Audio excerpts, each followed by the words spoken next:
When I think back to the days leading up to our wedding, I remember feeling a mix of excitement and nervousness. My fiancée, Jessica, seemed perfect, beautiful, confident, with that sharp wit that made everyone laugh.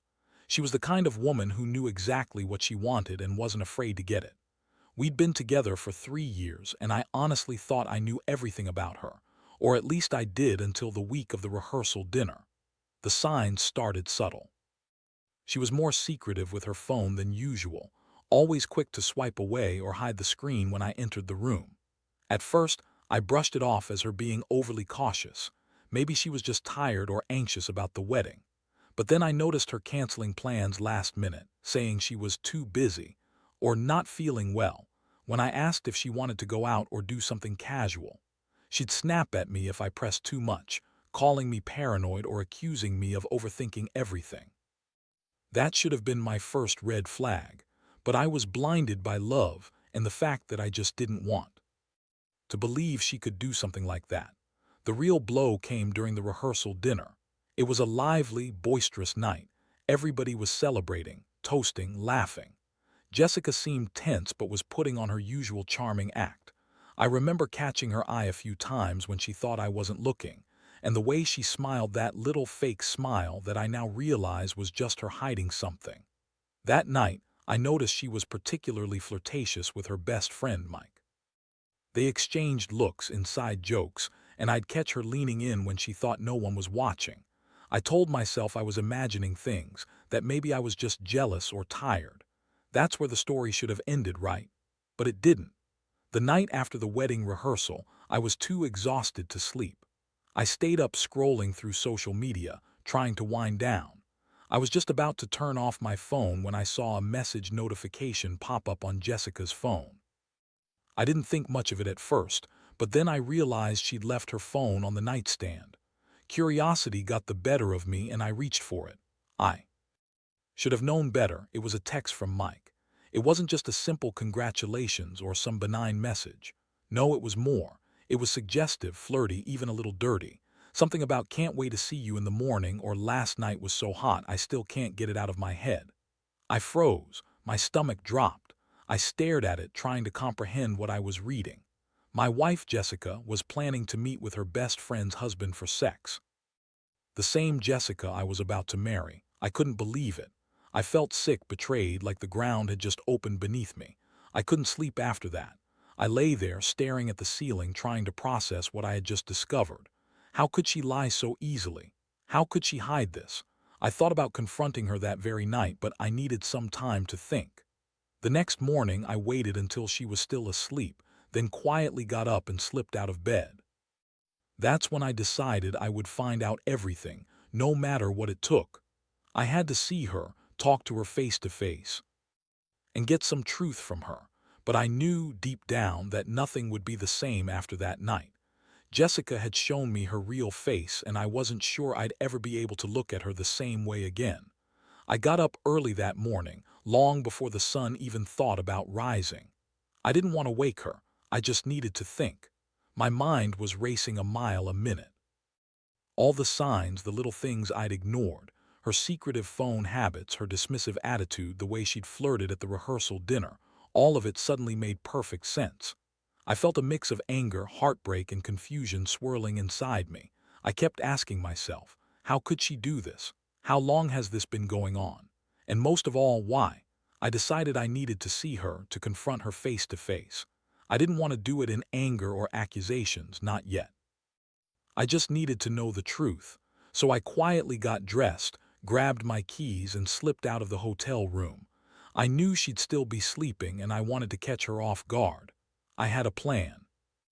I'd go to her apartment, see if she was there, and find out what the hell she was really up to. I couldn't shake the feeling that she was hiding something even bigger, something she hadn't told me yet. When I drove across town, my stomach was in knots. Every bump in the road felt like a punch to the gut. I kept replaying that message on her phone, trying to brace myself for whatever I might find. I remembered how she'd lied about everything before, about her plans, her whereabouts, her feelings. That made me even more suspicious. Maybe she thought she could keep this secret forever, but I wasn't going to let her.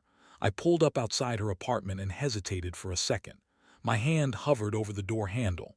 I didn't know what I'd find inside her, the lies, or maybe her with him in some bed. The thought made my heart pound. I finally gathered the courage and pushed the door open. The place was quiet, eerily so. I crept inside, my eyes scanning for any signs of recent visitors or anything out of place. As I moved through the apartment, I saw her purse lying on the kitchen table. I hesitated before grabbing it. I knew I shouldn't invade her privacy, but this was different. I needed answers. I looked inside and found her phone unlocked. Without thinking, I picked it up and started scrolling. That's when I found the texts, more than I expected. There were explicit messages, photos, plans to meet up later that day. It confirmed what I already feared. She was cheating on me, not just with Mike, but with someone else too. The betrayal hit me hard, like a punch to the gut. I felt a surge of rage and heartbreak. How could she lie so convincingly? How could she look me in the eye and pretend everything was fine? I wanted to scream, to break something, but I held it in. I needed to keep my cool, at least for now. I took a deep breath, looked around her apartment for a moment, then quietly left. I didn't want her to know I'd been there yet. I just needed to gather my thoughts before I confronted her. That's when I decided I would talk to her face to face, but on my terms. I knew I couldn't just keep quiet anymore. I had been blind, but now I saw the truth clearly. Jessica was not the woman I thought she was. She'd been lying and cheating behind my back for who knows how long, and I was stuck in this whirlwind of betrayal, trying to figure out what I should do next. I felt like I was living in some twisted nightmare that I couldn't wake up from. I spent the rest of that morning pacing around, trying to decide what to do next. Part of me wanted to just confront her immediately, to demand answers and get everything out in the open. But another part, more cautious, more hurt, knew I needed to think about my approach. I wasn't just angry anymore. I was hurt deeply, like she'd taken a knife and twisted it in my chest. The woman I was supposed to marry, the woman I loved, had been lying to me from the start. I kept replaying that message, her flirtatious texts, her secret meetings. I felt like an idiot for not seeing it sooner, for trusting her so blindly. After a few hours of trying to gather my composure, I decided to go back to our place. I wanted her to be there when I finally confronted her. I needed to see her face, to see how she'd react when I laid everything out. I told myself I'd be calm, logical, no screaming, no accusations, just the truth. But I knew deep down that would be impossible. The pain was already bubbling up, ready to spill over. When I got to our apartment, I found her there, standing in the kitchen, looking surprisingly calm. She was dressed nicely, as if she was heading out somewhere, but I knew better. The moment she saw me, her eyes widened, and that irritated, bitchy look that I now recognized as her default expression when she was caught in a lie flashed across her face. She tried to put on a brave face, but I saw through it immediately. "I was wondering when you'd get here," she said, her voice dripping with sarcasm. "What's the big deal? You're making a mess out of everything." She crossed her arms and looked at me like I was the villain. "Cut the bullshit, Jessica," I shot back. "I found your phone. Your messages, the plans to meet up with Mike and whoever else. Do you want to tell me what the hell you think you're doing?" She scoffed and rolled her eyes. "Oh, please, you're overreacting. Those messages mean nothing. Maybe I was just joking around with Mike. You're so paranoid. Honestly, I don't see what you're so upset about. I mean, it's not like we're married yet, right?" Her words cut me like a knife. That dismissive attitude, that bitchy tone, it made me realize she had no remorse, no regret. She was lying again, trying to downplay everything. I felt my fists clench, but I kept my voice steady. "You're not joking. You've been cheating on me, Jessica. You've been lying to my face. How long has this been going on? Tell me the truth." She looked at me with a mixture of annoyance and disdain. "God, you're so dramatic. It's just sex, okay? No big deal. You're making it into some kind of soap opera. Honestly, I don't owe you any explanations. I'm done with your accusations. You're acting like a jealous fool." That was it. The mask of calm I'd been trying to hold shattered. I felt my heart pounding in my chest. I'd never been so furious, so betrayed in my entire life. I pointed at her, voice shaking with rage.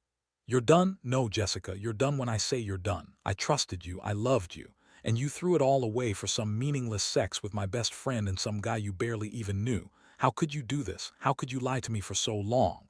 Her eyes narrowed and she spat back, "Because I'm tired of your stupid rules and your jealous bullshit. You think you own me.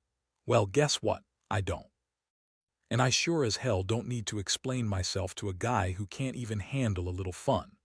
That's when I saw the true Jessica, the bitchy, manipulative side she'd been hiding behind her pretty face. I felt a cold wave of disgust wash over me. I had no idea how I'd gotten so blind, so stupid. I thought I knew her, but I'd been living in a lie. That moment was the start of something I didn't know how to handle. I knew I'd have to make some tough decisions soon, but right then, all I wanted was to get out of there. I couldn't stand to see her anymore, not like that. I turned and walked out without another word, feeling like I'd just lost everything that mattered. I didn't go far after I left the apartment. I just drove around the city trying to clear my head, but nothing helped. Every time I closed my eyes, I saw her, that bitchy smirk, the lies, the betrayal. It was like a punch to the gut every time I replayed her words, her dismissiveness. I was furious, heartbroken, and completely lost. How could she be so cold? How could she call what she did just sex and act like I was overreacting? All I knew at that moment was I couldn't stay with her, not after what I found out. I made the decision to cut ties for a while. I needed space to breathe and to think about what I really wanted. I wasn't going to just file for divorce right away, but I knew she had crossed a line I couldn't ignore. I spent the next couple of days trying to keep my distance, avoiding her calls and texts. It was the hardest thing I'd ever done. Every part of me wanted to reach out, to demand more answers, to scream at her. But I knew I had to be smart about this. If I was going to end things, I needed to do it right. During those days, I kept digging through her stuff, trying to find anything that explained why she did this, why she lied for so long. I found a few more texts from Mike, even some from other guys. It was clear she'd been cheating on me for months, maybe even longer. The thought made me sick. I started questioning everything, her motives, her feelings, whether she ever truly loved me. It made me realize how fragile trust is and how easily it can be broken. One thing that stuck with me was her attitude. The way she dismissed everything I said, called me paranoid or jealous. She had this way of making everything about me being the problem, not her cheating. That bitchy, entitled attitude made me realize she'd been manipulative from the start. She was good at hiding what she really was, but the truth was plain as day now. I was angry at myself for falling for her lies, but more than that, I was angry at her for destroying what we had. Eventually, I knew I had to face her again. I couldn't just run away from this forever. I wanted closure, even if it meant more pain. I decided I'd call her and set up a time to talk. This wasn't going to be some quick, easy fix. I wanted to hear her explain herself, or better yet, hear her lie. Either way, I had to know where I stood. That call was the beginning of the end, but I didn't know how much worse it was going to get. When I finally reached her, she was still her bitchy, dismissive self. She said she didn't regret anything, that she deserved to be happy, and that I was just jealous because I couldn't handle her. I felt my blood boil. I told her she had no right to act like she was the victim. She'd betrayed me, lied to my face, and taken what she wanted without a second thought. I was done trying to fix this. I told her I was filing for divorce, and she scoffed, calling me weak and pathetic. That's when I realized this wasn't about us anymore. It was about her needing to feel in control, and me finally waking up to the fact that I was dealing with someone who cared about herself more than anything else. That day marked a turning point. I knew I couldn't stay with someone so manipulative and unfaithful. I had to get out and rebuild my life, even if it hurt like hell. All I could do now was wait for the divorce papers, get my head straight, and try to remember who I was before her lies tore us apart. Hardest part was knowing she'd never truly care about what she'd done, that she'd keep lying and blaming me. But I also knew I deserved better. I just had to find the strength to move on. The day I filed for divorce was one of the hardest days of my life. I sat in that lawyer's office, signing papers that felt like they were tearing a part of me away. I wanted to believe there was some way to fix things, to salvage what was left, but deep down, I knew it was over. Jessica's betrayal had cut too deep. Her words, her attitude, the way she dismissed everything. The truth was plain. She never loved me, not really. She just wanted what she could take, and I had been too blind to see it. After I signed the papers, I felt a strange mix of relief and emptiness. On one hand, I finally had clarity. On the other, I knew I was going to be alone, really alone for a while. That realization hit me hard. I'd trusted her so completely, and she'd thrown it all away for some meaningless sex, for ego, for her own selfish needs. I kept telling myself I was better off without her, but it didn't make the pain any easier. The weeks that followed were a blur. I threw myself into work trying to keep my mind busy. I didn't want to dwell on her, on what we lost. But every now and then a memory would hit me. The smile she used to give me, the plans we made, the nights I thought she truly loved me. All of it now felt like a cruel joke. I couldn't help but feel stupid for ever trusting her, for ever thinking she was different from all the other women who cheat and lie. What really gutted me was realizing how much I'd lost, my sense of stability, my belief in what we had. I kept asking myself if I could even forgive her, or if I should try to forget her entirely. The pain was sharp, but it was also a lesson. I learned that sometimes people hide who they really are behind a charming face, and that trust is fragile. Once broken, it's almost impossible to put back together. Even as I moved forward, I saw her around town now and then. She'd try to reach out, send those annoying "I'm sorry" texts, or pretend like nothing happened. But I wasn't interested in her apologies. Deep down, I knew I'd never trust her again. The woman I thought I knew was gone, replaced by someone I didn't recognize, selfish, manipulative, and completely indifferent to the damage she'd caused. The worst part was knowing she'd probably do it again, to someone else. That realization made me more cautious, more guarded.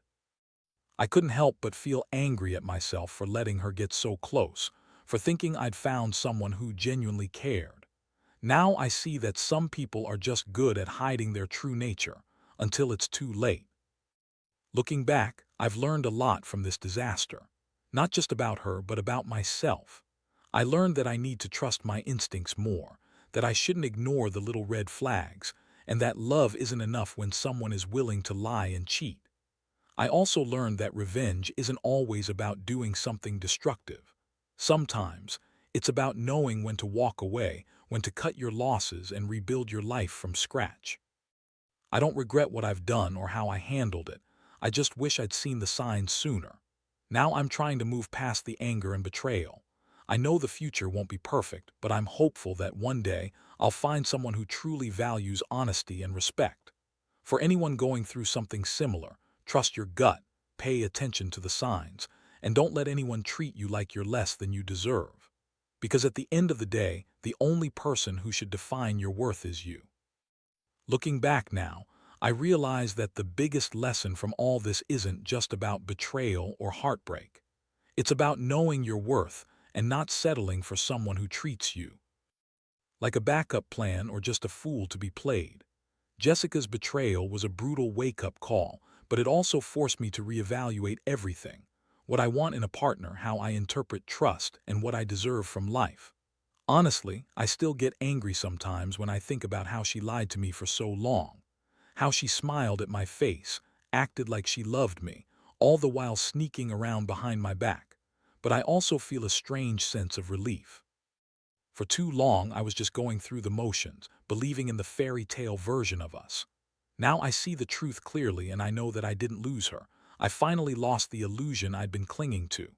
In the end, I'm grateful for the clarity. It hurt like hell, but I'm stronger because of it. I've learned to listen to my instincts, to value honesty above everything else, and most importantly, to never let anyone make me feel small or unworthy. I am not perfect, but I am enough. I deserve someone who respects me, who is honest with me, and who values what we have together. So if there's anything I want to leave as advice, it's this: trust your gut. Pay attention to the red flags, no matter how small. And if someone shows you their true colors, no matter how pretty or charming they seem, believe them. Don't try to fix what's fundamentally broken. Because in the end, your happiness and self-respect should always come first. You can rebuild, you can move on, and one day you'll find someone who truly deserves your trust and love. Until then, hold your head high, learn from your pain, and remember, you are worth more than the lies someone else tries to sell you.